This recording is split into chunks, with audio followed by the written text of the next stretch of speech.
नमस्कार मित्रांनो, महाराष्ट्र शासन निर्णय या यूट्यूब चॅनलमध्ये मी आपले सर्वांचे पुन्हा एकदा स्वागत करतो।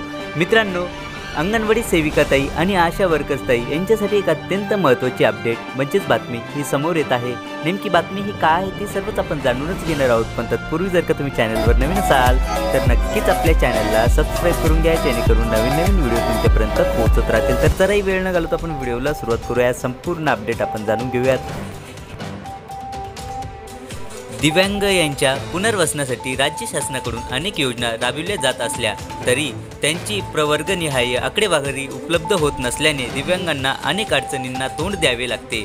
अखेर 30 वर्षांनंतर दिव्यांगांचे सर्वेक्षण करण्याचा निर्णय दिव्यांग कल्याण विभागाने घेतला आहे। दिव्यांगांच्या प्रकारात वाढ झाल्याने त्यांच्या संख्येतही निश्चित वाढ झाली असेल असा अंदाज आहे। आशा सेविका आणि अंगणवाडी सेविका, आरोग्य सेवक सर्वेक्षण करणार आहेत।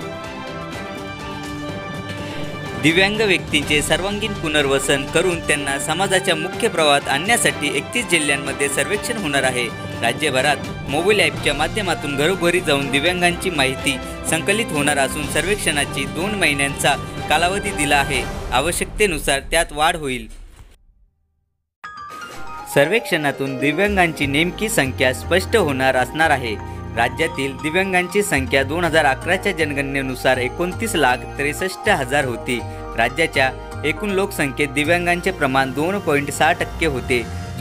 जुन्या कायद्यात दिव्यांग यांचे 7 प्रकार होते। दिव्यांग व्यक्ती हक्क संमत नवीन कायद्यानुसार दिव्यांगांचे 21 प्रकार निश्चित केले आहेत। कायद्यानुसार दर 5 वर्षांनी सर्वेक्षण करण्याची तरतूद आहे, मात्र असे सर्वेक्षण अद्याप झालेले नाही।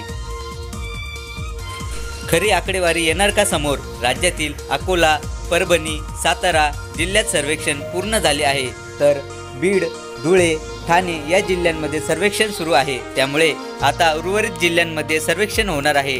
त्यातून राज्यातील दिव्यांगांची संख्या समोर येणार आहे। दिव्यांग व्यक्ती अधिकार कायद्यात दिव्यांग व्यक्ती विद्यार्थ्यांचे सर्वेक्षण, तपासणी व दिव्यांगत्वाचे कारण शोधण्यासाठी संशोधन करण्याची तरतूद आहे। त्या आधारे दिव्यांग व्यक्तींसाठी आरोग्य सुविधा, दिव्यांगत्व प्रतिबंधात्मक उपाय करण्यासाठी उपक्रम योजना आखण्याबाबत नमूद केले आहे।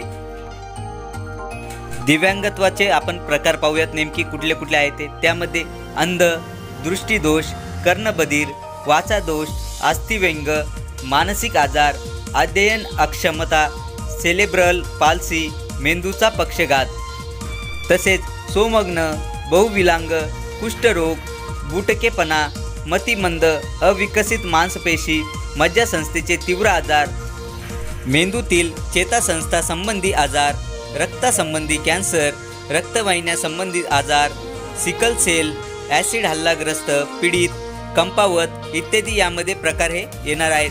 चला तर मित्रांनो, आशा करतो की तुम्हाला ही जी काही अपडेट आहे, बातमी आहे, ही सर्व संबंधित असेल आणि असे जर का नवीन अपडेटेड बातम्या GRE जर का तुम्हाला हवे असतील तर नक्कीच आपल्या चॅनलला सबस्क्राइब करून घ्या, जेणेकरून नवीन व्हिडिओ, नवीन अपडेटेड बातम्या तुमच्यापर्यंत पोहोचत राहतील। चला तर मित्रांनो, भेटूयात पुढच्या व्हिडिओमध्ये अशीच एक नवीन अपडेटेड बातमी घेऊन। तोपर्यंत धन्यवाद।